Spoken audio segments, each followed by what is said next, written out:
Hello అండి, ఈరోజు ఈ వీడియోలో 100K వ్యూస్ షార్ట్ వ్యూస్కి మనం యూట్యూబ్లో అప్లోడ్ చేసే షార్ట్స్కి 100K వ్యూస్ వచ్చాయనుకోండి, వాటికి ఎంత డబ్బులు వస్తాయో చూద్దాం. ఓకేనా? సో ఇక్కడ నేను కంటెంట్లోకి వెళ్తున్నాను. నెక్స్ట్ ఇక్కడ వీడియోస్ కాదు, ఇక్కడ షార్ట్లోకి వెళ్తున్నాను. చూడండి, షార్ట్స్. ఇదంతా మనం అప్లోడ్ చేసిన వీడియోస్. ఇక్కడ షార్ట్స్ ఉంది, పక్కనే షార్ట్స్ పైన క్లిక్ చేశాను. సో ఇవన్నీ షార్ట్స్ అన్నమాట. చూడండి, ఇక్కడ వ్యూస్ ఏదైనా 100K వ్యూస్ వచ్చిన వీడియో మనం సెలెక్ట్ చేసుకుందాం. ఇదంతా 4000, 2000, 3000 అలా ఉంది. సో ఇక్కడ 23,000. ఇంకా కిందికి వస్తే ఇక్కడ చూడండి 1,59,000 ఉంది. నేను ఒకసారి వీడియోకి వెళ్ళి ఇక్కడ ఎనాలిటిక్స్ పైన క్లిక్ చేస్తున్నాను.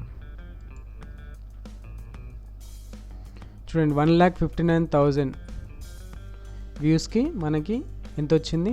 222 రూపీస్ వచ్చింది అనమాట. సో 100కి ఎంత వస్తుంది? యావరేజ్గా 150.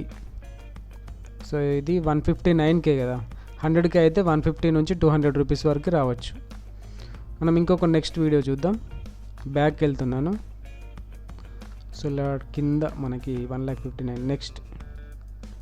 నెక్స్ట్ పేజ్లోకి వెళ్తే ఇక్కడ చూడండి ఇంకొక వీడియో 1,68,000. దీనిలో కూడా ఎనాలిటిక్స్ చూద్దాం ఒకసారి. చూడండి, 1,68,000. సేమ్ అరౌండ్ ఇది కూడా 209 రూపీస్. సేమ్ ఇందాక 1,59,000కి 222 వచ్చింది, దీనికి 1,68,000కి 209 వచ్చింది. అంటే యావరేజ్గా మనకేంటి 100K వ్యూస్కి 150 రూపీస్ నుంచి 200 రూపీస్ వరకు వస్తాయన్నమాట. Thanks for watching. See you in next video.